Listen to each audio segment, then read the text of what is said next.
You ready? I've been ready. What are we waiting for? That boy is mine. Let's go, Grizz! Let's go!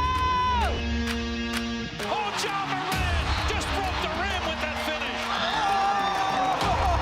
Defense, take that ball! Defense, take that ball! Jared with a rejection. Give me that! Moran digs at it, knocks it away. Picked up by Pippen. Bob, Brandon Clark. Ooh, on that rim!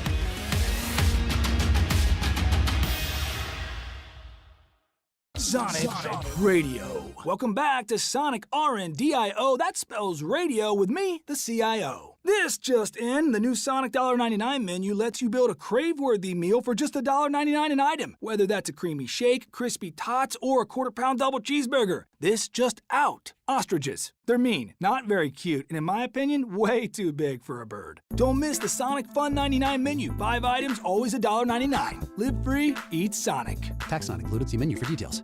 You get to the main event, and you hear the crowd. There's some rumblings in the crowd. Here we go. They say, "We want truth." I love how John Cena said when they were chanting, "We want truth." You can't handle the truth. There you go. I loved it. He takes the knee off, boom. Takes the mask off, boom. And it's our freaking truth. God, man, he cost John Cena the match. Tune in to Grind City Wrestling weekly on the Grind City Media app and on the Grind City Media YouTube channel.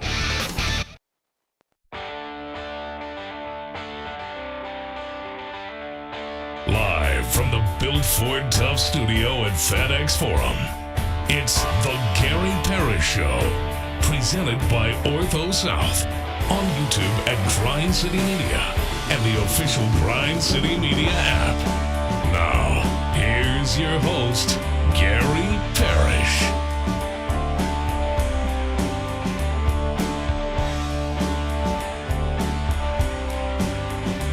All right, I'm here. My name is Gary Parrish, speaking to you from the Built Ford Tough studio, FedEx Forum. We're in downtown Memphis. Bennett Doyle right there producing the program. Glad he's with me. Glad you're with me. Hope you're getting through the day best you can.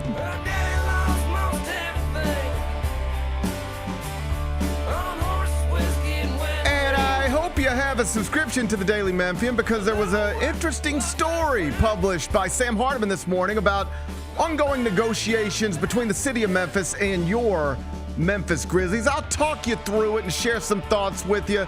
We'll do it momentarily. First, though, quickly, let me set today's schedule for you. When we finish this open, we're going to take a break, come back, do 5 more things you need to know, at which point we're going to discuss 5 previously undiscussed stories. Among them, Penny Hardaway has secured a commitment from another big. He's a 6'11 forward who played last season at Stephen F. Austin. I'll tell you more about him. We'll do that in about 25 minutes. Tempers flared at Titans training camp on Monday as quarterback Cam Ward and defensive lineman Jeffrey Simmons got into a scuffle toward the end of practice. I'll tell you more about what happened there. We'll do that in just a bit. As feared, Phillies ace Zach Wheeler required surgery yesterday to have a blood clot removed from his arm. His season is in doubt. His career seems to be in jeopardy. Scary stuff. I'll tell you what we know. We'll do that in the next segment. Congrats to Mike Conley, former Grizzlies point guard. Got a hole-in-one on the golf course yesterday. Posted a video on Instagram. We'll show you that a little later on in the show. And unless you have to be outside today, you should probably stay inside today. According to News Channel 3, we could have record highs. According to News Channel 3, the heat index could eclipse 110 degrees. We'll complain about temperatures together. We'll do it during a segment we call 5 More Things You Need to Know. Then we'll eventually do GP's Carryout and we'll call it a day. So that's the rundown. We got a lot to get to, but I did want to start with an interesting story in today's Daily Memphian. The reporter, Sam Hardiman, headline reads this way: the city plans to keep the Grizzlies. Here's a look inside negotiations. Needless to say, I'm going to click on that every time. And the first sentence of the story, it read as follows. The city of Memphis and Memphis Grizzlies have a plan for spending $550 million on renovations to FedEx Forum and an understanding of a long-term agreement to keep the team in Memphis beyond the 2028-29 NBA season, according to public records and multiple people familiar with the matter. That's a nice first sentence. Yeah, that feels good. I like the way that sounds. Yep. And really, the main takeaway from the entire story is that both sides want to get a deal done and that the Grizzlies are not looking to leave or even contemplating leaving, despite some fans constantly speculating about the future of the franchise. There's no reason to panic about anything. That's the takeaway. But as the story illustrates, a deal is not yet done, and the current deal does expire in 2029. So negotiations are ongoing, even though previously the hope was that a deal would already be in place by now and that a new lease designed to keep the Grizzlies in downtown Memphis for years to come would already be in place by now. But it's not. And Sam Hardiman spends the bulk of his story trying to explain why. Big Bet Bennett, I'll stop right here for a second and bring you into this. I know you've read the story. Do you walk away from it encouraged, discouraged, optimistic, concerned? Are you worried about the future of the Grizzlies in Memphis, or do you still trust everything?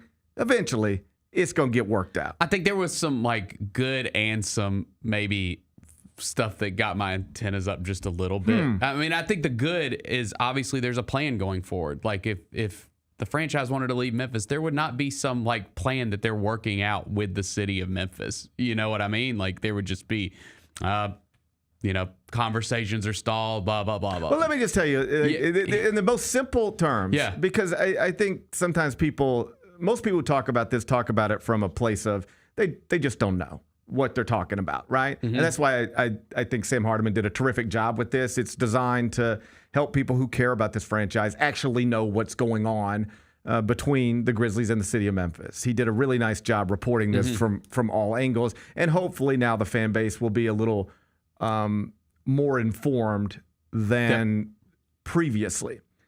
But when you hear people talk about, are the Grizzlies moving to Nashville? Do the Grizzlies want to move to Nashville? I heard the Grizzlies going to do training camp in Nashville. Is that meaning they want to move? When you hear people, here's how you know the Grizzlies don't want to move. I'll keep this as simple as I can keep it. Here's how you know the Grizzlies don't want to move. If they wanted to move, you know what they would do?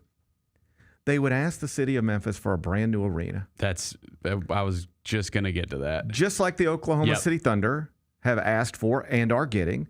Just like the Portland Trailblazers will ask for and will get. Spurs. It is not unusual, out of line, out of anything, for an NBA franchise, particularly in a market this size, to say, we need a new arena to stay, and if we don't get one, we will look to leave. In baseball, you see this happen in Oakland. You see it happen in Tampa. This is a very normal thing in professional sports, particularly in markets this size, which is among the smallest in the NBA, among the smallest in professional sports. And there are some data points that would suggest it's actually the smallest in the NBA, but I don't want to get caught up in a semantics argument. It's just one of the smallest markets in mainstream American professional sports. There's nothing unusual if the Grizzlies said, Memphis, we'd love to stay here, but it's going to require a brand new arena downtown. And if Memphis balked at that, you know what they could say? Well, then we'll see if anybody else wants to build us one. Seattle, what do you think? Las Vegas, what do you think? If the Grizzlies didn't want to be here, that's the way they would not be here. That's how you would go about it. You would just ask for something that is reasonable to ask for, but might be too much for the city of Memphis to do, and that frees you up to walk away. They're not doing that. They're not asking for a new arena. They're asking for renovations and other things that we'll get to momentarily. So if you are worried about the Grizzlies wanting to leave, just know that the proof is in what I just told you. They're not even asking for the things that would free them up to leave if they were told no. They're not even asking for what other NBA franchises ask for from markets of this size, which is new arenas every few decades. They're not even asking for that. If they wanted to leave, it'd be the first thing you'd ask for. And if the city of Memphis actually agreed to it, if you wanted to leave, you know what you do? you'd ask for something else. And if you wanted to leave, you know what you do after that? If they agreed to it, you'd ask for something else. And you'd keep asking, and eventually you'd get the no that you want, and then you'd be freed up to leave. Yep. They're not doing that. They don't want to leave. So I'm not overly concerned or worried. But in a perfect world, this should already be done. And I guess if I'm being honest, I won't be completely at ease until everything is in writing and signed, because I really do believe this is the biggest issue, not just in sports in the city. It's the biggest issue in this city. It's the biggest issue facing this city, and something that needs to get done. You ready for this? From the city of Memphis' perspective, regardless of the cost. I'll keep this very simple. The city of Memphis cannot lose the Grizzlies. Period. End of story. Lose this franchise, you'll never get another one. Or any pro sports franchise. No. Lose this franchise, you'll never get another one. Lose this franchise, you will lose downtown. The Grizzlies came here. They want to stay here. They've literally given no indication that they want to leave Memphis. They've taken no meetings or calls with other cities. So my advice to our city's leaders is do not give them a reason to reconsider. Doing so would be a mistake. As Sam Harden reports, negotiations between city officials and the Grizzlies, these discussions have been going on now for more than 2 years, and with 2 Memphis mayoral administrations. The process has been slower than expected, but the process is ongoing. And at this point, the public money needed, that's been secured. Spending plan has been agreed to. So in many cases, that would be enough to get a deal done. But as Sam notes at dailymemphian.com, and I quote, the lack of a new deal largely boils down to the condition of the Grizzlies' neighborhood, multiple sources said. The team is concerned with downtown crime, the perception of downtown crime, the deterioration and future of the Beale Street Entertainment District, the state of public infrastructure around FedEx Forum, and further development around the arena. End quote. Then Sam continues with this. One of the sources the Daily Memphian talked to for this story compared the Grizzlies' situation to a long-term tenant in an apartment building.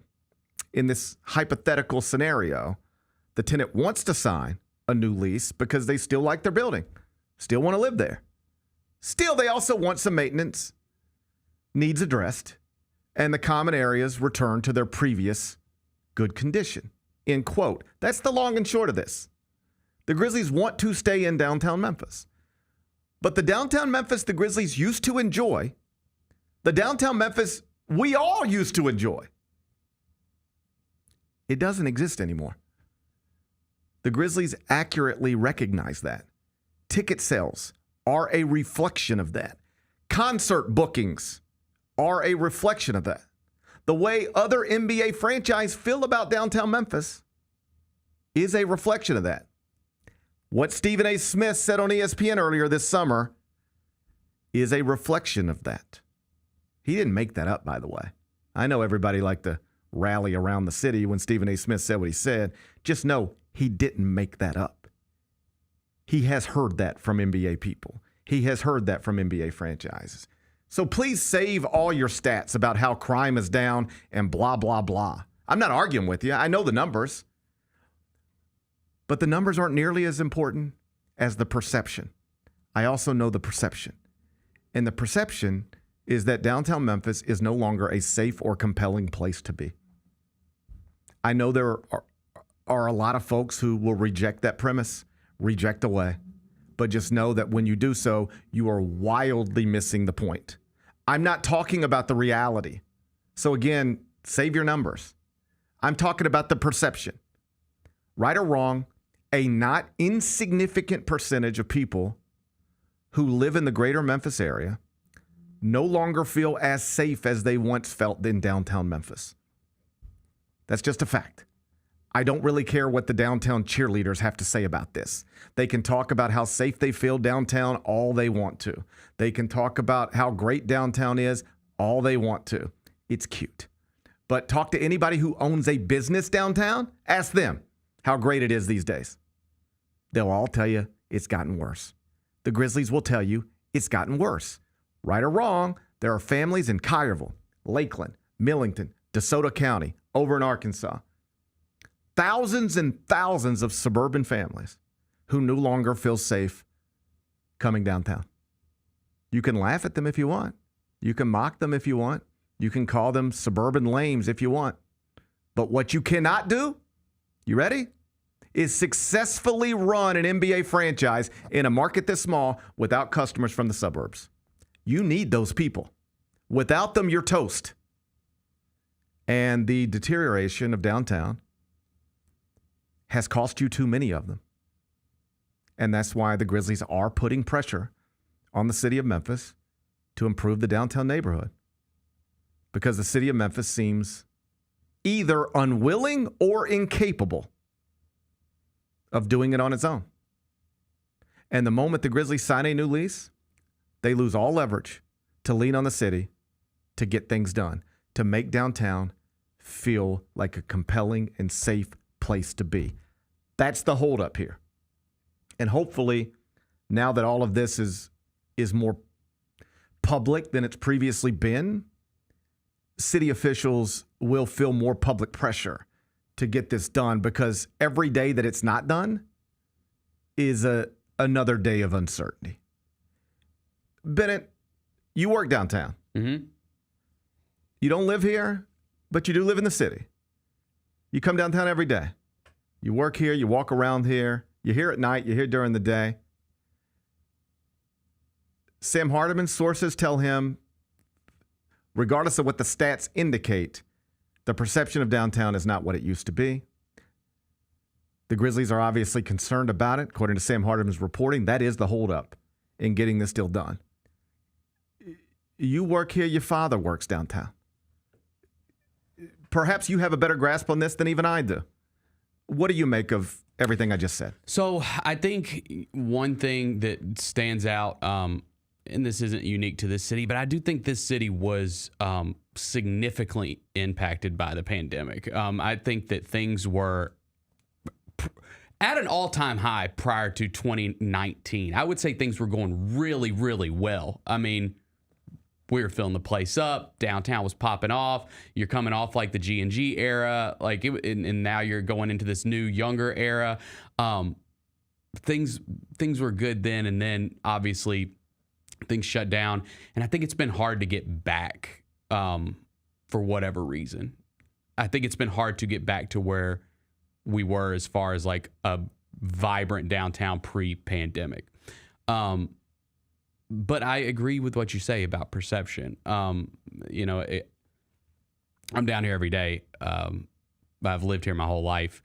I walk around these downtown streets every day. Mm-hmm. I never feel unsafe or anything like that. But I understand. Like, again, there was I can understand where people are coming from. I can totally understand where people are coming from as far as their perception. I will say, like, we had, I guess it was 2-3 weekends ago, we had 2 sold-out concerts down here. Mm-hmm. We had a sold-out Wiz at the Orpheum. There was a ton of people downtown. Mm-hmm. Didn't see any reports of anything bad happening. That's right. It seemed like a great weekend in downtown Memphis. So it's obviously possible. Again, you have to be able to make people want to come downtown and feel safe. And, they're able to do that in other cities that have crime issues. Like, Detroit's a good example. They built a new arena in downtown Detroit, and I think they're doing pretty good. Baltimore, people go to Orioles games, go to Ravens games in downtown Baltimore. But I never see any stories about anything bad happening. So it obviously can be done in cities that maybe have a crime issue, right? Sure. I mean, yeah. Undeniably, we have a crime issue. Yeah. We just do, yes. And at least as it pertains to downtown, we have an incredible perception issue. Again, you can quote your numbers and you can say you feel safe. And I can tell you I feel safe. But I'm actually a pretty good example of this. I tend to walk in a lot of different areas, metaphorically speaking. I mean that I live in the suburbs, but I work downtown. I live in the suburbs now, but I used to live downtown. My wife and I have lived downtown. I've owned a condo downtown. This is where we used to make our home. We no longer do. But this isn't some foreign place to us. Like, we didn't used to only come downtown for basketball games and a dinner every once in a while. This is where we woke up. This is where we went to breakfast. This is where we walked around. This was our home. And I don't care what the stats say. I can just tell you it does feel different, at least at nighttime. It just does. And now I'm living in the suburbs, and I am mostly around suburban people. And I can just tell you their perception of downtown has changed. Quick story. Make of it whatever you want. But I think anybody listening to the show knows that I have 3 sons, and the youngest plays baseball. And we, during baseball season, are in tournaments basically every weekend, never close to home. It's not a smart way to live your life, but it's the way we're doing it. So one weekend we might be in Oxford. One weekend we might be in Tupelo. One weekend we might be in Jackson, Mississippi. There was a weekend earlier this year we were in Marion, Arkansas, playing a tournament in Marion, Arkansas. And the way these baseball tournaments go, you got games, and then sometimes there's 3 hours between games, and then sometimes the games are over 3 o'clock, but you might play again tonight, and you got to wait around, or, hey, we're done for the day, but everybody's starving. You like to go get people. You end up eating a lot of meals together as a baseball team. And we were over in Marion, and we were done for the day. And some people were going to try to figure out to get something to eat. And I sort of suggested to another couple of parents, hey, listen, like, we literally have to drive across the bridge through downtown Memphis to get back home. We're always taking the kids to a little Mexican restaurant here and a little hamburger joint there. You know, how many of these kids, you know, they're all, for the most part, little Mississippi, you know, DeSoto County 8-year-olds. How many of them have been, like, to the Rendezvous? You know, that's a cool experience, like going in the alley and walking down the stairs, and like, it's one of the most famous barbecue places in the world. And how many of the little kids, I mean, my kids have been there, but like, have y'all's kids been there? Maybe we should just take all the kids to the Rendezvous. I bet they get a kick out of that. And I was met with like, maybe we should just eat on this side of the river, or get back into DeSoto County and we can all settle in over there somewhere. They were hesitant. Not everybody. It didn't turn into like I could just sense people were hesitant to drive down through downtown at night, park, and enjoy a nice meal. And that made me sad. And I could have tried to argue with them, but it wouldn't have done any good because they feel the way they feel. And we've got to figure out how to change that. You cannot have suburban families concerned on any level about their safety coming downtown, because once you have that, you have lost customers. And this is not the market size where you can afford to be losing customers, particularly customers that do have disposable income. You can't lose these people. And there's a pretty prevailing thought that in recent years, for a variety of reasons, that number has started to trail off. We've got to get that back. Yep. And that's what the Grizzlies are emphasizing with the city of Memphis. Yep. Congrats on your numbers going down, improving, whatever. We've got to make people feel safe. Yep. And we're not going to be able to do that with a graphic. We're not going to be able to do that with a chart. We're going to have to do that by them coming downtown and them feeling like, oh, wow, this is lit up. This is clean. There's a police presence. I don't feel like me and my children are in any danger right now. You need to be able to feel that. And for whatever reason, people don't feel that right now about downtown Memphis. The other city I spend the majority of my time in is New York City. And I know if you turn on a certain cable news station, they'll make you think New York City is just like a war zone, right? I'm just telling you, when you're walking around Manhattan, I can't speak to the Bronx, and I mean, I can, but like, you know, I got you. They're different areas. But like when you are walking around the place most tourists walk around in New York City, you do not feel unsafe. There's police everywhere. Even at night, there's like Times Square can get a little sketchy, but you don't feel unsafe because there's lights everywhere. Mm-hmm. There's a certain feeling that is necessary. And in some major cities, even cities where crime is an issue, they've at least figured out a way to make this part of the city feel safe. And there was a time where we had that, I think, around downtown Memphis, because there was a time where I lived in downtown Memphis and would walk these streets at all night, all hours of the night. Mm-hmm. I would walk from Bill Street to Max's Sports Bar at 10 o'clock at night and then walk back at 2 o'clock in the morning and not even blink. How many people would be comfortable doing that right now? Doesn't even matter what your answer is. Yeah, I got Because you know what the answer is? Not enough. Yep. Not enough. And we've got to get that back. And that is what the Grizzlies are pressuring the city of Memphis to do. Improve the neighborhood so that, and they don't put it like this, but improve the neighborhood so that we never feel like we need to leave the neighborhood. That's where we're at right now. And so my plea with city officials is, you don't really have any leverage.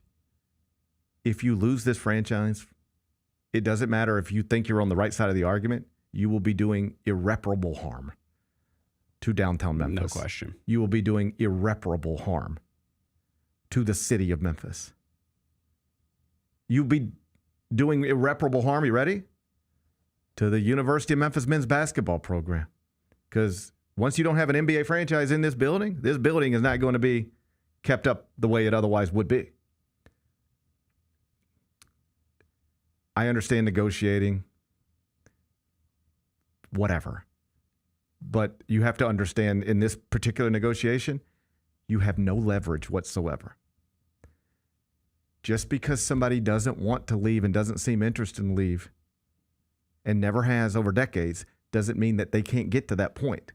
Don't push them to that point. You should be doing everything you can to make the people in charge of this franchise want to stay here. Don't give them any reason to reconsider, because you know who doesn't want them here?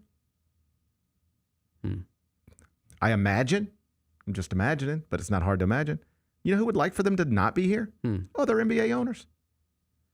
The NBA has already put the brakes on expansion. But we also know there are markets that are craving NBA franchises. Seattle, Las Vegas. The NBA has basically already said we're not expanding right now. So if you don't expand, how do you get a franchise in Las Vegas? Relocate. You have to relocate it, right? Now, most of the speculation has been connected to New Orleans, but let this thing keep dragging out. How long do you think it takes a different owner to pick up the phone and say, hey, what are you guys doing down there? In Oklahoma City, they said we needed a new arena, and they were like, okay, sure, we got it. Portland, they're going to need a new arena. Sure, you got it. No problem. In Memphis, you ain't even asking for a new arena, and they're still fighting with you over stuff. All you're trying to do is get them to invest in their own downtown, to make their own downtown safer. That's all you're doing, and they're haggling with you. And you realize just by moving, this is Sam Hardiman's reporting, just by moving the Grizzlies to, say, Seattle, it would increase the value of the franchise by $1 billion. All you have to do is say, we're leaving Memphis for Seattle, and your franchise goes from being worth whatever it is now to that number plus $1 billion. All you got to do is that. They don't want to do it. Don't give them a reason to. Because other owners, if you ever give them a reason to, will encourage them to do it. Because then the average value of NBA franchises goes up. Right now, the average value of an NBA franchise, you take the Celtics, Lakers, Warriors, you take the Pelicans, Grizzlies, Hornets, you take everything in between, you average them out. It's what a number is. You take the Grizzlies, you move them to Seattle, that number goes up. You take the Grizzlies, you move them to Las Vegas, that number goes up. NBA owners who are in the business of wanting their franchises to be as valuable as possible probably benefit from the Grizzlies not being in Memphis. What are we doing? This is not the place to negotiate. You have no leverage. So just get this thing done. Yep. And obviously people watching right now, outside of any city officials who might be watching, don't have the power to do anything that I'm saying. I'm talking specifically to city officials. Right now, most people watching and listening aren't city officials. But what they are Memphians, or people who care about Memphis, or people who care about the Grizzlies. And so the question becomes, okay, what can you do? You have to support the franchise. And I try not to ever make a habit of telling people what to do with their money, because I don't want people telling me what to do with my money. And I don't want people telling me I need to go to Tiger basketball games because it's my civic responsibility, or I need to go to Showboats games because it's my civic responsibility, or I need to go to Redbirds games because it's my civic responsibility, or I need to go to the Orpheum because it's my civic responsibility. I'll do what I want to do, all right? But just know that this is among the smallest markets in the NBA, and it is among the least supported franchises in the NBA. Season ticket sales, season ticket prices, single game tickets, all of that stuff. Do you see the playoff games last year? Mm-hmm. I know the there circumstances. Sure. But the attendance was still, let's just say, disappointing. I think sometimes we get into a habit of saying things like, I love the Grizzlies. I'm glad they're here. I care about them deeply. I watch them on TV and subscribe to Grind City Media. We appreciate you. At some point, you need people buying tickets. At some point, you need people in the building. And it has to be at a greater than it's been recently. You can't survive like this. Mm-hmm.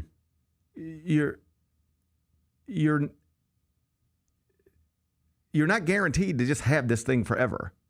At some point, you have to take care of it.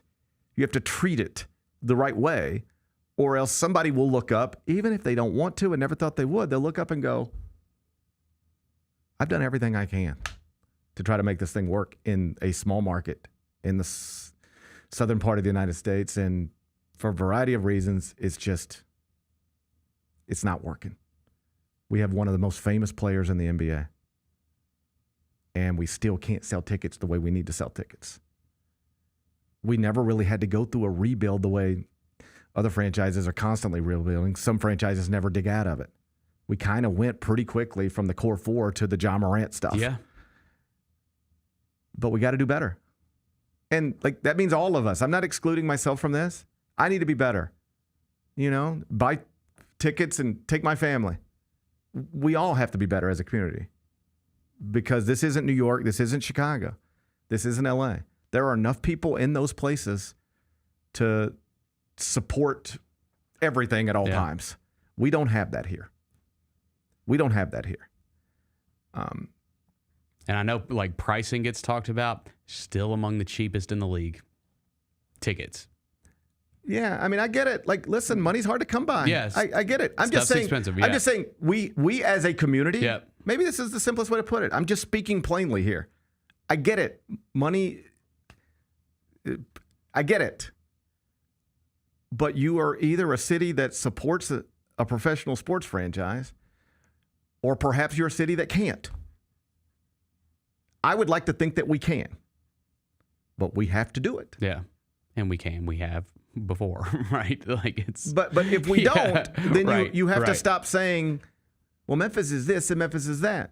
Because at some point, the numbers are just the numbers. Yeah. If you do not support this thing the right way, then you know what Memphis is. It's a small market city that could not properly support an NBA franchise. That's what you become. That's not what you are right now.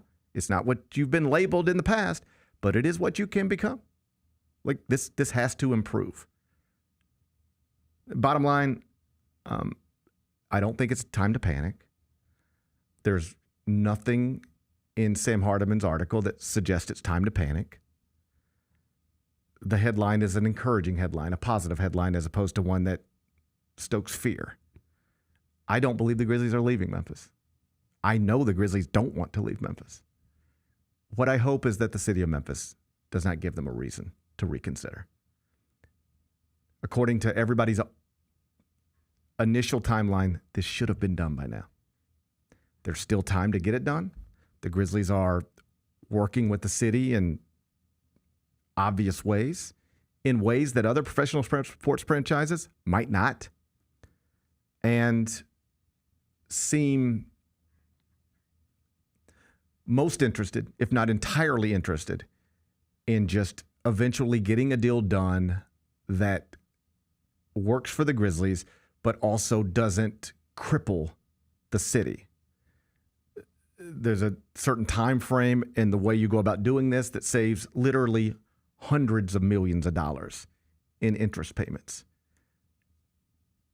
If you wanted to leave Memphis, you wouldn't be concerned with that aspect of it. You would just ask for everything you need and then tell them it's up to them to get it to you. They're giving in a little bit here. Mm-hmm. They're not asking for what other franchises would ask for, but they are asking for the neighborhood to get improved. Improve the neighborhood. We all want it to be improved. Improve it with the Grizzlies here.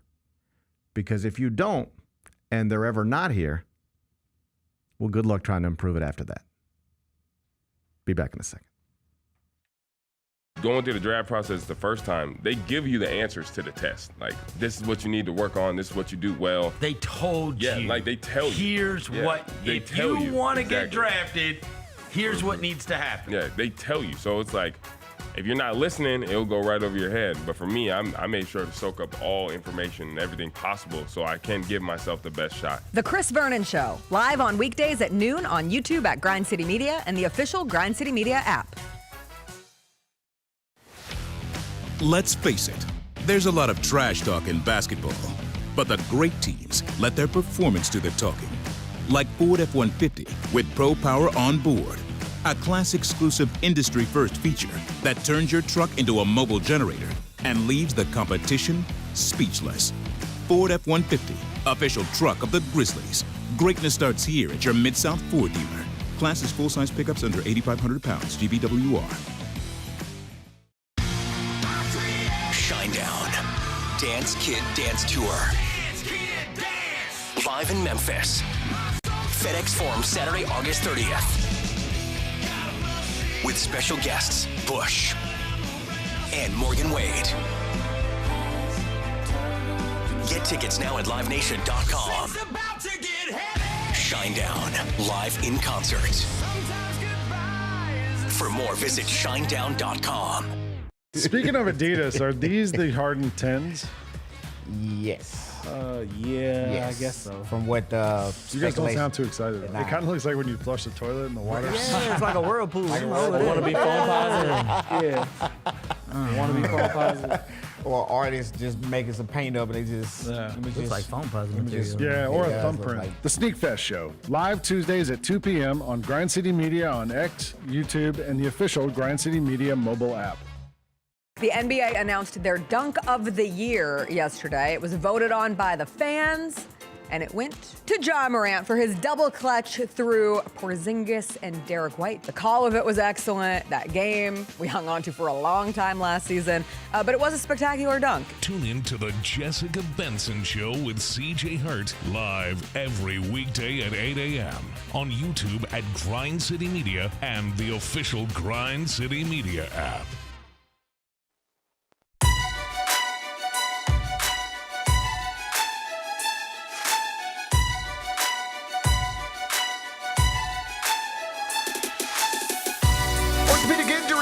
can be unpredictable, unforeseen, and unscheduled, and Ortho South understands this better than anyone. Since your injuries don't make appointments, you don't need to either. That's because Ortho South welcomes walk-ins during the weekdays and the evenings, and even on Saturdays. So next time an unforeseen injury makes an unscheduled appearance in your life, visit orthosouth.org to find your nearest urgent care location. Just walk in, and Ortho South will take care of everything, especially you. Learn more at orthosouth.org. That's orthosouth at orthosouth.org. Now I got 5 more things you need to know. Number 1. Penny Hardaway said as recently as a couple of weeks ago that he would like to add a couple of bigs to his roster in advance of the 2025-26 season. And Big Bet Bennett, by God, he did it. Who's coming over? Oh, he's a 6'11 forward from Stephen F. Austin. That's where he played last season. Okay. His name is Stephen F. Austin. Stephen F. Austin. F-A. They're the, I want to say Stephen F. Austin's like the Cowboys or something like that. I want to say Lumberjacks, but let's learn together. Because they're in Texas. I want to say they're Cowboys. Stephen F. Austin, they're the Lumberjacks. How about that? They're the Lumberjacks. They're in Texas, right? Yes, of course they are. Nacogdoches.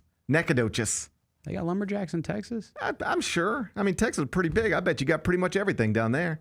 I bet you find one of pretty much anything you want down in Texas. You know? Don't you think? Probably so. Probably. I bet you there's a lumberjack. I bet you if I picked up the Yellow Pages looking for a lumberjack down in Texas, I bet we could find one. Anyway, this young man's name's Tierno Silla.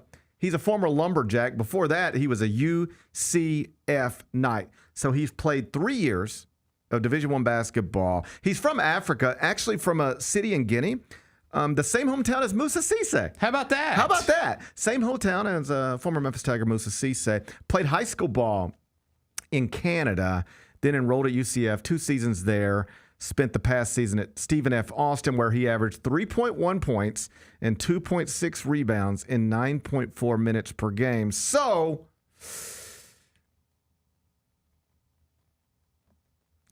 I'm just going to tell you the truth.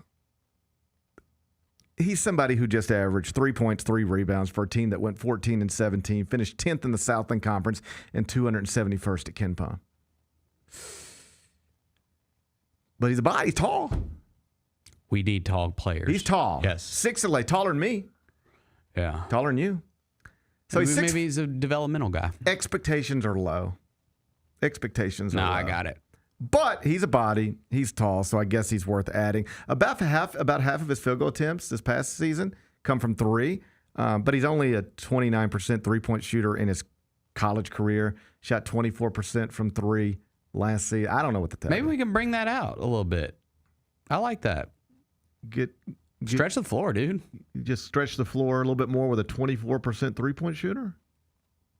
Well, I mean, I would think maybe it'd be more consistent. This is at Stephen F. Austin, bro. What was Stephen F. Austin doing last year? Finishing 271st. Well, that's what I'm saying. At Ken Palm. Listen, it's just a body. We've already spent more time on it than we should. Okay, fair enough. Penny said he needed more tall dudes, and here's a tall dude. In a related note, perhaps, Jason Munz is reporting that Rope, a transfer from Columbia, is expected to visit Memphis this weekend. That's another 6'11" player. So Penny could add 2 6'11" players, one from Columbia, one from Stephen F. Austin, neither of whom has done much at the collegiate level. But I'd be interested in finding out about this Rope fella. Can't be every day somebody leaves Columbia to enroll at the University of Memphis. Right. I've always thought, like, if my son were a basketball player and could get into, like, the Harvard, Columbia, I get it from the transfer portal perspective, like trying to go to a bigger school, but like you don't just walk away from Columbia, do you? Man, I don't know. I mean, I don't know because we had the famous story that we talked about earlier this year. That's really interesting. That's a young man. He's in the Ivy League, and he's got 1 more year of eligibility and 1 more year before he graduates. He's a good Ivy League player. There's hundreds of $1,000s out there in NIL or like straight from the university. He could make more money in a power conference. Yeah. And so what they've decided to do, and this is brilliant. I wrote a column about this. This is what I would do if my son were this player. This is what I would advise. I'd leave it up to my son, but this is what I would advise. the young man decided, I don't want to give up my Ivy League degree that I've already worked 3 years for and that will help me throughout my life. But I also don't want to waste my final year of eligibility at an Ivy League school not making any money when I can make hundreds of thousands of dollars playing basketball at a power conference. So how do you do? What do you do that? He's redshirting this year at his Ivy League school. Will get his degree, but save his year of eligibility, then enter the transfer portal. He'll have his degree from an Ivy League school with 1 year of eligibility. Then he'll go to the Big Ten, SEC, ACC, wherever, and finish out his college career. So he'll get his Ivy League degree, enroll in grad school at a power conference, but also make all the money he can make playing college basketball. That's the way I would do it. A rope. He seems to be just like he's going to bounce out of Columbia, play basketball somewhere else. So 2 6'11" transfers, one committed, the other at least making a visit this weekend. Neither of whom, if we're ever talking about them once the season starts, something has probably gone wrong. But you get X amount of scholarships, might as well fill them. Penny Hardaway's trying to do it as the season approaches. Number 2. We had a scuffle yesterday. Titans practice. We did. Yeah. Cam Ward and Jeffrey Simmons. This, I don't think it's a big deal. You know what I read? What? Sometimes brothers fight. Sometimes brothers fight. I think Big Jeff actually tweeted that. So yeah, they're friends. So here's what it is. These are two of the loudest dudes on the team, and they both play opposite sides of the field, and they're going to talk to each other. Well, the story is that the incident came like literally one play after the offense scored on the defense, and they were talking wild, and Cam was talking to Jeffrey Simmons, and they were talking back, and then one play later, it's a fight. What was interesting is the players, whether it was offensive players, defensive players, they didn't even really get involved in like who's right, who's wrong. That's my guy, that's your guy. It was just, and I thought this was interesting. It was just like, we don't care. You don't touch the quarterback. Yeah, right? those are the rules. Those are the rules. Like that's what that red jersey's for. If you guys want to go, if the defensive lineman wants to fight the offensive lineman, we'll let that. We'll fight. And you know what? If a corner wants to fight a receiver and they grab each other's face mask, we're gonna let that go. Nobody fights the quarterback. And I thought it was interesting whether it was Jeffrey Simmons, like other defensive linemen, his best friends. They were just like, there are lines you don't cross, and you don't put your hands on our quarterback. Period. It doesn't matter what. It almost was like it doesn't matter what the quarterback does. He can say whatever he wants to you. There's just a bigger picture here, and you can't touch the quarterback. I think it'll be fine. I think everything's going to turn out okay. Did you see the other AFC South news of the day? The Colts named Daniel Jones their starting quarterback. How about that? Poor. I sat in here yesterday and was like, I think Anthony Richardson's got that thing locked up. Yikes. Another retread. I swear that franchise, they go through like old quarterbacks like nobody. I know Daniel Jones ain't old, but he's been in the league for a minute. Wasn't there a moment where we thought Anthony Richardson might be good? Like a moment, like there was a second. Yeah, it was actually, I want to say in the Titans game that he got hit hard and injured his shoulder, and it ain't been the same since. He did early on have a couple moments that was like, whoa, like this dude could be really special. What I think, because even in like, he didn't look bad the other night when he played. He hasn't looked like completely inept like during games. He's had his really bad moments. I got to think that he's terrible at practice. I got to think it's just so bad that the coaches are like, we can't do anything. Like, hardest thing to find in sports, a competent quarterback at the NFL level. Hardest thing to find. There's like 10 people in the world who can do that job well. Think about that. Like 10 people in the world who can do that job. We rotate in the rest of them. They just like this. Yeah. Oh, here's Daniel Jones. We'll let him play for a little while. All right. Is Joe Flacco still alive? I guess we'll let him play for a little while. Somebody want to give Justin Fields another shot? I guess we'll do that for a minute. We take the Josh Allens and the Patrick Mahomes and the Lamar Jacksons and the Joe Burrows, and we put them all over here, and they just stay elite for a decade. Yep. And then the other, it's just constantly rotating. They're just, and then we'll get some new guys we'll get excited about. Like right now in New York, you know who they're excited about? Oh, they love Jackson Dart. Right.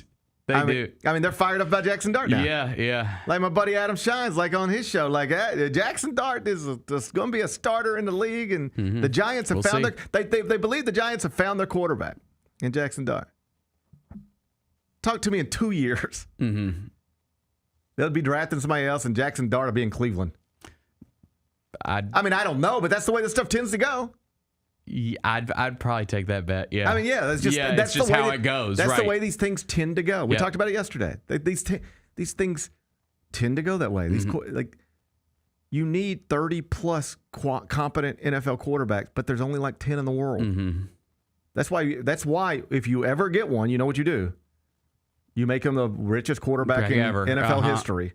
And then again. And then again. Right. And then again. If you ever find one that's it doesn't even matter. Like, is this the greatest quarterback in the world? Wrong question. Is this guy competent? Then let's pay him. That's how Kirk Cousins keeps getting all those contracts for a while. Mm-hmm. He was just like, he's never great. Nobody thought they were going to win the Super Bowl with him. But, like, he'll make you hate yourself. So, you just, I mean, Depends on the game. He can. Depends on the game. He can. And so, congrats to Daniel Jones, I guess. I'd be sick if I was a Colts fan. You know what I'd be sick about? At least I have something to be excited about. You know what I'd be sick about? If I had a quarterback competition between Daniel Jones and Anthony Richardson, that's what I'd be sick about. Yeah. Well, I mean, it just goes to show you're wrong about Richardson. Like, that's done. And then you got to do it. I mean, you had to draft a quarterback. And then there's other recent history in the NFL where, like, you're done with Richardson, so he'll move on. And then, like, look up in 3 years, he could be starting down in Tampa Bay or something. Maybe so. NFL's weird with quarterbacks. I don't understand. Anyway, I like your quarterback has some fight in him. He has some fight in him. He ain't gonna take nothing from nobody. That's what they said. I love it, man. That's the reports out of Nashville. Let's go, Cam. The reports out of Nashville are that he ain't gonna take nothing from nobody. So Cam Ward, Jeffrey Simmons, scuffle yesterday. I'm sure they'll be fine. I'm sure they'll be fine today. Number 3. Zach Wheeler. Oh, buddy, this story has gotten bad quickly. Well, when you said blood clot yesterday, I was like, that never tends to go well. It rarely goes. It's never ideal. Right. But there are a variety of ways to treat blood clots. Mm-hmm. You know how they treated his? Surgery yesterday. He pitched last week. So I was going to say, yeah. He felt some heaviness. Then they went in, found the blood clot. The blessing is that they found the blood clot early. Yeah. All right. And they are treating it very quickly. The not so great part is that it is a blood clot, and it's a blood clot in a pitcher's arm. Like, this is how he makes his living. Right. Blood clots have ended lives, obviously, but less importantly, but still very important, careers. Like, the Phillies front office was asked about it yesterday, and the comments coming out of that clubhouse aren't encouraging at all. They're not even sounding hopeful that he might return this season, even if the Phillies go all the way to the World Series. And there seems to be a real sentiment that his career could be in jeopardy. They do not know where this is going. This is their ace. And also just another awful story connected to that once upon a time supposed to be great Mets pitching staff. He was a part of that. When the Mets were supposed to win a World Series for the first time since '86. Still waiting on that. They had a rotation of Matt Harvey, Noah Syndergaard, Jacob deGrom, Steven Matz, and Zach Wheeler. Harvey, very quickly after that, arm injuries, off-field issues. He's out of baseball. Syndergaard, arm injury, lost his velocity. He's in the minor leagues right now, or at least signed a minor league contract with, I want to say, the White Sox or something. He's done. DeGrom has been awesome, but barely pitches, or at least has been hurt a lot. Yeah. Matt says whatever. And now Wheeler, who had kind of emerged as like the most reliable, awesome member of that staff. And now here he is, career in jeopardy. Brutal. Yeah, and like, I'm a Mets fan, so this is good for the Mets postseason aspirations, but like, this isn't. I don't like this sucks. stuff. It sucks. This guy's awesome. And for him to be going through this, like, it's scary. So you hope it goes as well as it can go. But like, there was a time where, I know it's different sports, different everything, but we heard Chris Bosh had blood clots. And it was like, oh, that's scary. But, I guess he'll be fine. Career was over. Mm-hmm. He had to quit basketball at a time where he could still play it because of a blood clot. And now here we are with Zach Wheeler. So you hope for the best, but, buddy, it doesn't sound great. Number 4. Congratulations to Mike Conley. What's going on? Former Grizz point guard. He was out on the golf course yesterday and seemed to be playing with somebody. And most people don't. You see this all the time on like Instagram and stuff, but just know that most people aren't like this. Mm-hmm. You'll see every time somebody's on a par 3, somebody's got a camera behind them, a phone behind them, and it's like, just in case, if this is a hole-in-one, you wouldn't want to miss it. And it's like, it's not going to be a hole-in-one. So, like, most golfers don't have somebody filming every shot, like, or any shots. And so that seemed to be the case with Mike. He put his tee in the ground, put his ball on it, and hit his approach into a par 3. He appears to think it might be a hole-in-one, but he doesn't really know because, it's probably 145 yards away, 160 yards away, whatever it is. Can't quite see it. So the video is somebody filming him and him FaceTiming somebody as they approach the green to see, like, did I get a hole-in-one? Or this happens all the time. You think, oh, this might be close. Then you don't see it on the green. You're like, oh, wow, is it in the hole? And no, it just rolled off the back of the green or it rolled off the side of the green or whatever. So you see him having this conversation with somebody on the phone, in a golf cart, approaching his ball. Sweet scene with Mike Conley. Let's watch him celebrate together. Keep that video going. We gotta make sure this is real. I got it going. Louis, I told y'all you be the first one I call. Oh my God. It's not on the green. There's not a ball showing. It was. You ever got to the hole yet? No, I'm scared. I think I saw what I saw, but I'm not sure. So now we've all made this walk. And we all go up there and we peek in the hole. And guess what's in the hole? Always for us. There is not a ball. There's never anything in the hole when I walk up and do this. But Mike Conley, he will have a better fortune. Oh, Lou, you might have to pull over, call a medic. Call somebody. No, he did not. That is a hole-in-one. It's a hole-in-one. Look at him. Look at him. Celebrate. He's still moving pretty good for an older man. He's still moving pretty good for an older man. That's pretty cool. I miss Mike. Miss Mike Conley, too. Yeah. Miss Love Mike Conley, Conley, too. yeah. Unclear if that's his first hole-in-one or his 17th hole-in-one, but he celebrated like it might be his first. Mm-hmm. Congratulations to him. I still, despite all the hours and days I have spent on a golf course, you ready? Have never made one, never even seen one. I mean, I would assume most people, that's true for most people. But, like, you would think, like... that you would see it at some point. Imagine you're out on a golf course twice a week for 30 years. You would think you would at least see one.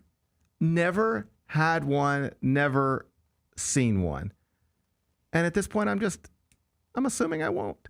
But I do, not a fear, it's not a fear, but a thought. Because sometimes I go out and play by myself, right? And I like the two things you never want to do as a golfer when you're by yourself. You do not want to hit a hole-in-one by yourself. Nobody will believe you. And you don't want to shoot your best score when you're by yourself because nobody will believe you. You need witnesses. Like, that is the downside of playing golf by yourself. The good side is it's peaceful. You listen to whatever you want to listen to. You don't have to entertain any boring conversations, and you can keep it moving pretty good. The downside is if something awesome happens, nobody witnessed it. Mm-hmm. You got this story to tell forever, and you can't bring somebody in and be like, tell them about it. Tell them about when I hit the hole-in-one. Don't have that. My fear is that my first hole-in-one, I'll be alone. I don't want to be alone. Well, don't play golf by yourself. That's sad. Do you think it's sad to play golf by yourself? I find it peaceful. Really? Yeah. Yeah, I even put in AirPods. I'll put in AirPods sometimes. I mean, I would go ride my bike by myself. Yeah. I guess that's the same. It's the same thing. It's not quite the same thing, but it's two forms of physical activity. It's two forms of physical activity. That's for sure. Yeah, that's for sure. I'm scared of having a hole in one by myself. And your suggestion is, well, then don't be by yourself. Yeah, don't play by yourself anymore because that's going to happen. You're going to hit a hole in one by yourself and have no way of proving it. There was one time where I was like playing really well, like above my head. And I was like, no, I can't even text somebody like, hey, I just get 2 birdies in a row because nobody believes that it happens. You know what would be a cool way for golf courses to make more money? This might already exist, but it's just popping in my head as you say this. Okay, Bennett. Like if you put cameras on the courses. Oh. And you can pay, like if you just, not a hole in one, but if you just have an amazing shot, you can pay them to pull the tape and give it to you like on a little jump drive or something. You know what? This is not the worst idea. And I bet you it does. I bet you it is somewhere. There's actually an interesting idea. I see this not to go back to youth baseball, but in youth baseball, there's an app we all use called Game Changer, I think. Mm-hmm.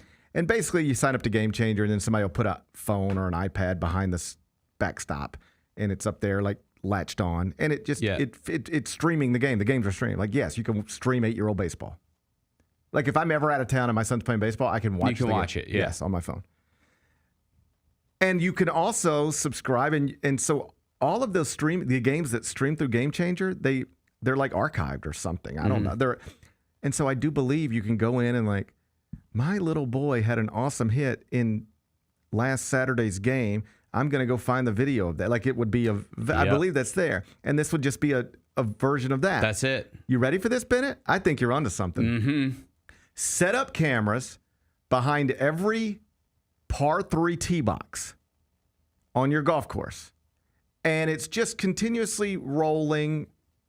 And if something awesome happens, you can always go back to the clubhouse and say, hey, pull that. I was on 16 at this time around 2:30. I want to pull my tee shot. Okay. And then they'll sell you the video for $20. Hey, whatever. Yeah. I mean, given that it's a golf course, probably sell it to you for $75. 50. Yeah. but Bennett, I think you might have a good idea. Because someone talked to trademarked. That's trademarked. Bennett wants to trademark. This was set on camera. Because here's the thing: nobody wants to step onto a tee box and be like, "Hey, buddy, will you film my shot?" Mm-hmm. But what you can avoid stupid situations like that. But what you want is just in case it goes in, because you care. You wouldn't mind having it. Yeah. Here's the honest to God truth, I think, and this is why I think your idea could work. Here's the truth. I would never ask somebody to get behind me with their phone and film a shot unless you're like the Island Green at Sawgrass or at Pebble Beach and you just want this one thing just as a memory documented. But outside of that, like I'm not out at Southwind on number 11 being like, hey, Mark, grab your phone. All right. But there are people who do that just in case. I don't want to do that. But if I ever did have a hole in one, would I like it to be on video? Of course.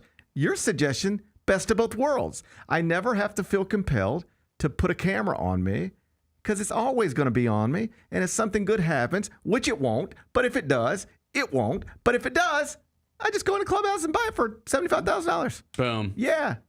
Bennett. Look at you. Trademarked. Bennett has trademarked this idea. I'm working on the paperwork now. Bennett's Don't working steal it. Don't steal it, anybody. You have to buy it from me. Don't steal it, anybody. It's not a bad idea, Bennett. I like your idea. Okay, good. All right. Good. Number 5. And if you're going to play golf, don't do it this afternoon. My God. Why not? It's going to be hot again. It is pretty hot outside. WREG, News Channel 3. Oh, God, they love hitting us with bad news, don't they? Oh, my God. Let them get a hold. One thing after another. Let them get a hold of. News Channel 3. Yeah, be careful. News Channel 3 says we could set record highs today and that the heat index could eclipse 110 degrees. What are we doing? Yeah, so on Sunday, I was riding my bike on Sunday on the Green Line, and I had to turn around and go home because I felt like I couldn't breathe. Bro, on Saturday afternoon, I played golf. Like we had football practice in the morning with the kids, and then I was also hungover. Went out to the golf course.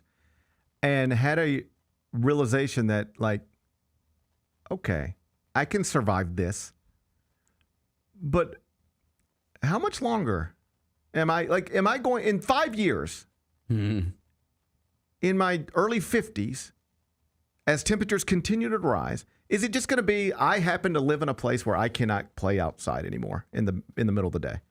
GP, if you want to tee off at 5:30 p.m. or 6:05 a.m., that could maybe do it. But it will just not be. But I think when you get older, don't you like the heat?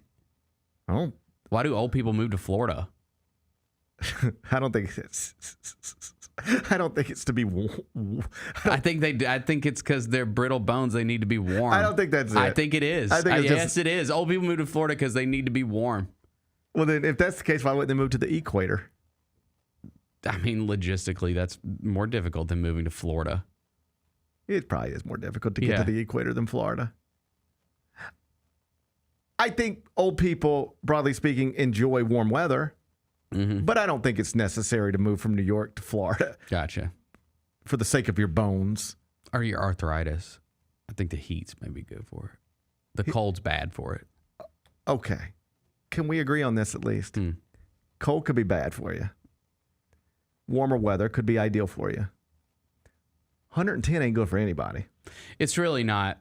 110 ain't good for anybody. You know, I try not to complain about our weather too much because I do think that we have it pretty good here. What are you talking about? No. I'm talking about, like, this is bad. Yes. This is bad. Evidence being they're warning us to stay indoors. Yes. But we're kind of one of the only spots that gets we get the warm summers and the cold winters. I like being able to enjoy the seasons. First off, we're not one of the one spots that get summers and winters. All right, that's a wild oversimplification of our climate. I'm saying we get the best of everything. No, we get the worst of some stuff. We get the best of everything, and we don't have to shovel snow. Like we'll get one snow a year, and it's nice. I like that we don't have to shovel snow. But I've thought about this. I have friends who have to shovel snow, and that sounds like a pain in the ass. I've never shoveled snow. My friends up there, they laugh at me because they're like, well, what do you do when it snows? And I was like, we wait for it to melt. Yeah, we don't do anything. We don't do anything. Shut down, yeah. Like, it snows there, and they go outside, and they start shoveling snow to clear their driveway so that they can go do their day. And when it snows here, I've never cleared my driveway. I wait for Mother Nature herself to do it. All right, I just slide. So I just slide. You just slide down. I just slide. So I appreciate that we do not have to shovel snow. Except I thought about this, and I'm just again speaking honestly. If I did live in a climate where snow shoveling was required, do you know what I would do? I would hire a snow shoveler. The same way I would hire a yard person. I could resolve that. But you can't get a snow you're not gonna know. I'm gonna know. No, your snow shoveler's just not on call. I'm gonna have not gonna work, dude. I'm gonna have a snow shoveler on call. No, that's not gonna work. You're telling me nobody has a snow shoveler on call?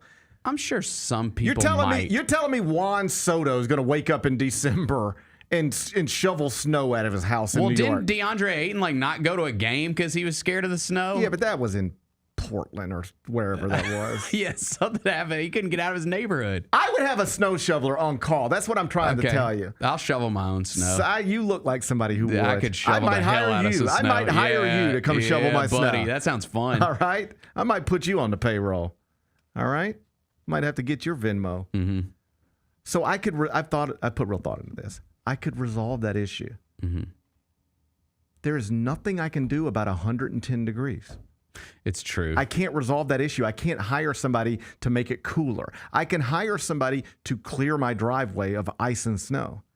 I can't hire anybody to make 110 92. Right. No, it's true. It's a real problem. It is a real problem.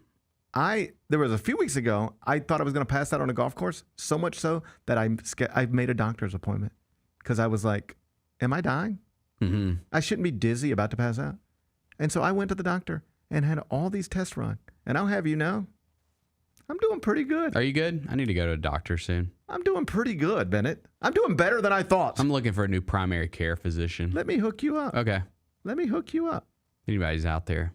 I got you. My DMs are open. Let me get you Dr. Kleiman. Don't worry about it. Okay. All right? I'm doing better than I thought I was doing, if I'm being honest with you. I didn't know what I was going to hear. And you know what the prognosis, you know what the... Mild dehydration? No, you know what it was? Here's what I was more or less told. GP, you're doing pretty good. But heat index was also 108 and you're 48 years old. The reason you felt like you were about to die outside is because you shouldn't have been outside for 4 hours in that heat. All right? And from that, I concluded, well, this ain't going to get better. All indications are that our world's going to get warmer and I'm going to get older. So this ain't going to get no better. It appears it won't. It appears it won't. So what do you think we're going to do about it?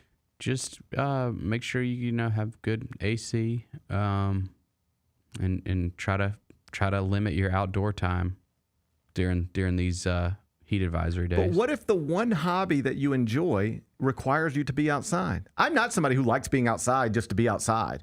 Like, this is a disagreement my wife and I have. We go to like lunch. She loves to be on a patio. Mm-hmm. Like, hey, you want to go get lunch? Yeah, let's go get lunch. We walk in. Little hostess is like, hey. I'm like, hey, how are you? Table for two? And they'll say, you want inside or on the patio? And we look at each other. Because she'll always want the patio. I like a patio hang. I can do a patio hang, but it's 105 degrees outside. Yeah. Like, she'll say things like, it's nice outside. And I'll always say, it's nicer inside. It feels so much better inside. I can take it or leave it with the patio hangs. The only thing I want to be outside to do is play golf. That's it. The only thing. By yourself. Not necessarily by myself, but I'll do it. I'm not scared to. So the one hobby that I have requires me to be outside, but I hate being outside. I need an indoor golf club. Can somebody build me an indoor golf club? Those exist. I'm sure somewhere. That's another one. That could do pretty good. Buddy. In this part of the country, if someone built a state-of-the-art indoor golf course. Build a state-of-the-art indoor golf course and I'll join tomorrow. All right? As it is, I'm probably just going to die of heat exhaustion outside. Fall face first in a bunker. 111 degrees outside. Just going to find me face down in a bunker. I'm going to go walk around downtown and test it today. Buddy. I'm not listening to the advisory. I want to go see if I can handle it. Well, all I know is Chelsea Chandler would not agree with that sentiment. I don't think Jim Jaggers would either. All right? Well, I appreciate everything they do, but I'm gonna go walk around today. Be safe, in all seriousness. Yeah, be safe. Like, be there. safe. Yeah. Hey, my middle dude had a golf tournament scheduled for today. They had to cancel it because of heat. Like, you can't. It's too hot for kids to play golf outside today in competition. It's too. It is. We're about to start soccer. School officials. I don't need that. School officials have determined that it is too hot in Memphis today for 11-year-olds to compete on the golf course. That's where we're at. Yeah, that's tough. Be careful out there. Be back with GP's Carryout.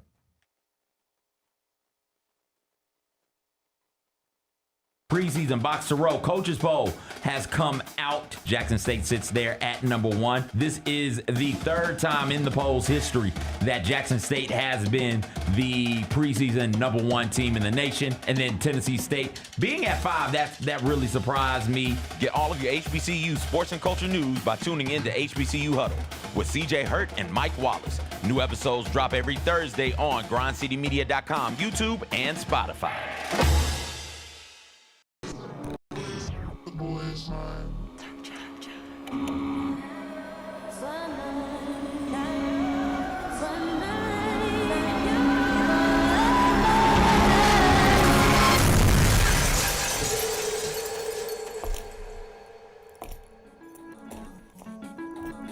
You ready?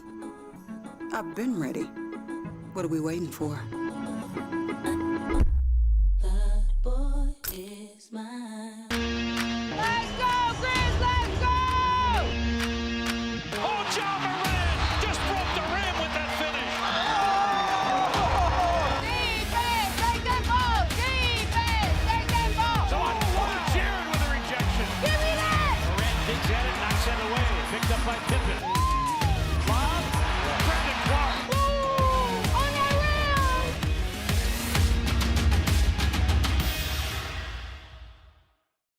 Catch us if you can at Southland Casino Hotel and win your share of up to $1.8 million in free play and prizes. Join us for drawings every Saturday in May, June, and July. Take home free play or drive off in a new car or motorcycle. Be there for all 6 grand finale drawings and try to catch us if you can, only at Southland Casino Hotel. Must be 21 up. Play responsibly. For help quitting, call 800-522-4700. The NBA announced their dunk of the year yesterday. It was voted on by the fans, and it went to Ja Morant for his double clutch through Porzingis and Derek White. The call of it was excellent. That game we hung on to for a long time last season, but it was a spectacular dunk. Tune in to the Jessica Benson Show with CJ Hurt live every weekday at 8 a.m. on YouTube at Grind City Media and the official Grind City Media app.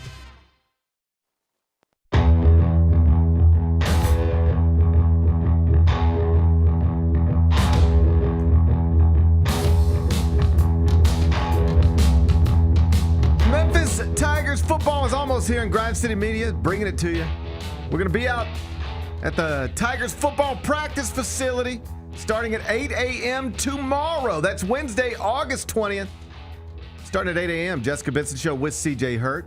I'll be here with Bennett, 10 o'clock, and then the Chris Vernon Show at noon. It's Grind City Media, roughly 6 hours of shows live from the University of Memphis.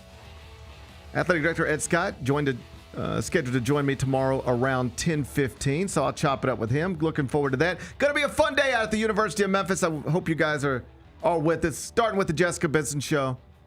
CJ Hurt, that's tomorrow at 8 a.m. You can watch it live on the Grind City Media app or on the YouTube channel. Let's wrap this up with GP's Carryout.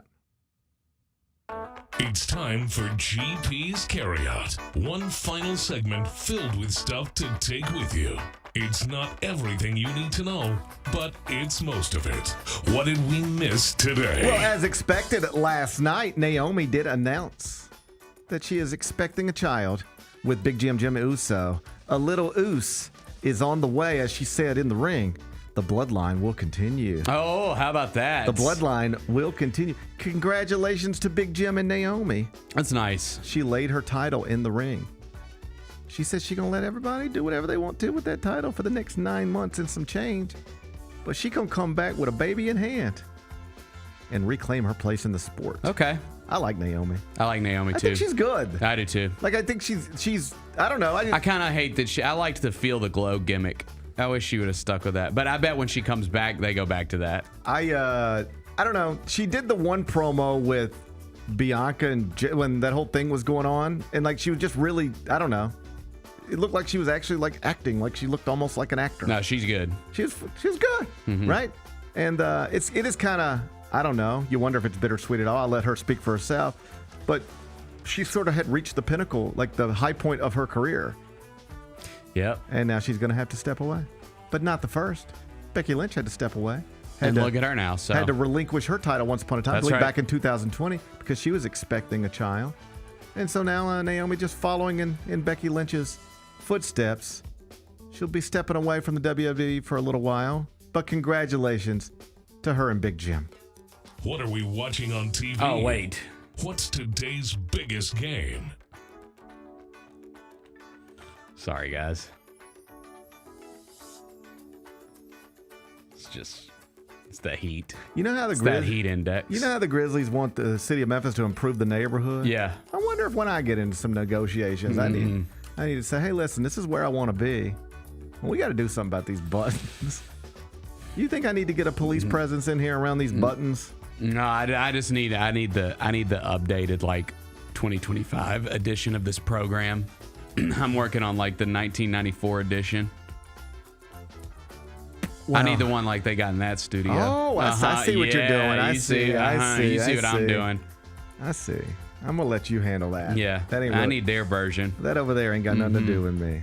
I'm over here. I'm going to let you handle that. What's today's biggest game? First off, I should apologize. What happened? Well, last night, I had you picking a game that didn't take place. What game was it? Well, let me tell you what happened. This is a problem. Wait, what happened? I'm about to tell you. You go to the WNBA scoreboard, And it just defaults. And it just, okay. It defaults to the next day. It looked like, yes. That's the thing, because I normally would catch this. So when there's no games on Monday, which there weren't, it defaults to Tuesday. So last night I was looking at the Lynx and the Liberty, and yesterday I was looking at the Lynx and the Liberty, and I was like, all right, well then this is, and then last night I tried to check the score, and I was like, these women ain't even playing no basketball tonight. So, missed opportunity.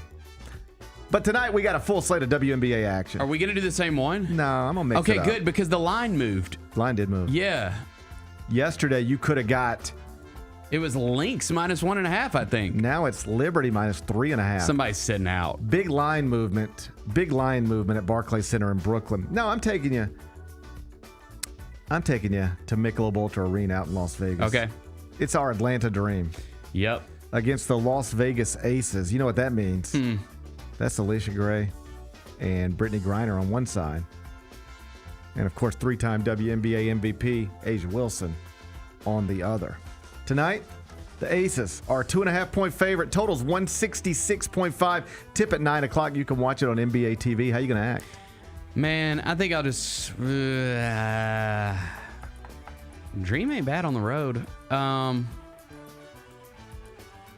going to go Aces. I watched A'ja Wilson wreck the Liberty in the final minutes of that game the other night. I'm going to... This is supposed to be our Atlanta dream. I know. I'm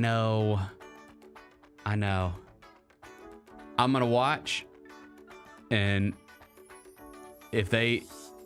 I will never falter again if they pull this road victory out. I will never turn my back again if they pull out this road victory. It just doesn't feel like the safe bet. It's fine. I got you. Aces -2.5. Yeah. No loyalty.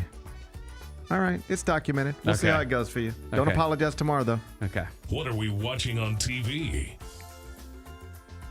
Can I interest you in America's team, the Gambler, and his Cowboys? What's going on? Oh, this is the Netflix thing. 8-part series. I actually am going to watch this. I'm excited about this. Okay. But how... I got to know... it's like... How much control Jerry Jones got over this? I don't know. Can't speak to that. Because that worries me a tad. I'm not worried. I'm going to need a biased, Here's what I'm worried about. Non-biased. I'm not a Cowboys fan, so I don't care. Like Vernon, I'm assuming, is going to watch every minute of this and he'll love it or hate it or whatever. But he'll watch every minute of it. I don't care like that. But I do feel like this is the type of thing everybody's going to be watching. Yes. But on the other hand, it's 8 episodes. Man, who's got that kind of time? I'd rather watch Cobra Kai. So this is basically like the NFL The Last Dance.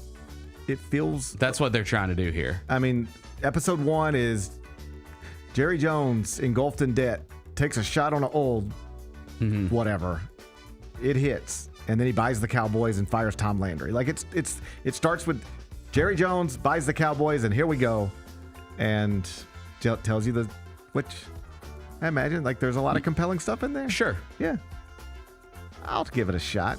It dropped today. It's 8 episodes. The shortest is 42 minutes. Okay. The longest is 68 minutes. So it's going to come out to about 8 hours. Okay. 8 hours, 8 episodes. America's team, the Gambler and his Cowboys. You can stream it right now. Every episode is available. Netflix.com. We're on Netflix. Yeah, we're on Netflix. Netflix.com. What's the best thing we've read? Over at CBSSports.com, Brandon Marcello's got SEC expert picks for this upcoming football season. So, most overrated team, most underrated team, all that type of stuff. I wonder who the most overrated is. Well, you may tell you? I'm going to say the most overrated is... Well, I'll just say most overrated is Texas because they're like the projected national champion. That's what he said. Yeah. Texas, most overrated team. He said his concern with Texas is how much it must replace along the lines of scrimmage. Everybody focused on Arch Manning, but the lines, a lot of new faces there. How's that going to hold up? Oh, it won't be long till we find out. Okay. The most underrated is LSU. Bennett. How about that? You think you're Paul Feinbaum? Just because I'm starting to hear like the rumblings about, watch out for the Tigers, watch out for the Tigers. You heard some rumblings. Yeah. There's been rumblings. There's been rumblings. I didn't know you'd been hearing rumblings. Yeah. I think when we started the off season, it was like, All right. And now I think there's been rumblings. Okay, Bennett's got this. Yeah. Bennett, you could have wrote this. Look, you could be an XCC expert. So if you want to see what else Brandon Marcello wrote at CBSSports.com, you can ask Bennett or you can go read it. It's on the homepage right now. What's on tap for tomorrow? Well, tomorrow's Wednesday. We're going to be at the University of Memphis. Let's go. I was about to say Chris Vernon's Back going to join home. me, but I ain't time to talk to Chris Vernon anymore. Oh, yeah, we're going home. We're coming home. Tell the world that I'm coming home. Oh, it's going to be nice. We're going to go eat. We're going to eat on campus tomorrow. I think they're going to get us some food. I know, but I'd like to eat. You want to go to the hall. I want to go to the food hall. I want to go to the food hall. I kind of do too. I want to go to the food hall. I'm going to take a stroll through the campus bookstore. I always go to Tiger Bookstore. I never go to the campus bookstore. But I'll be back. I think I'm going to go back. Yeah. Should we smoke somewhere behind a building or something? I mean, a lot's changed. Like, I don't think I could have ever gotten away with that back then. Now, probably fine. I'll pass. It's just been a minute since I've been on the University of Memphis campus. I'd like to experience it. You know, I'm going to park in the southern lot so I can walk across that bridge. It's a nice bridge. I've never walked across the bridge. I've never had a reason to. I never had a reason to. And I want to make it a point to walk across the bridge. I wouldn't mind walking across that bridge. Yeah. But it's so hot outside. What are you going to do? Right. It's tough. We don't have to make these decisions today. We can make them tomorrow. We're going to be at the University of Memphis. Athletic Director Ed Scott going to join me in the first hour. Should be a fun show. Should be a fun day. Looking forward to it already.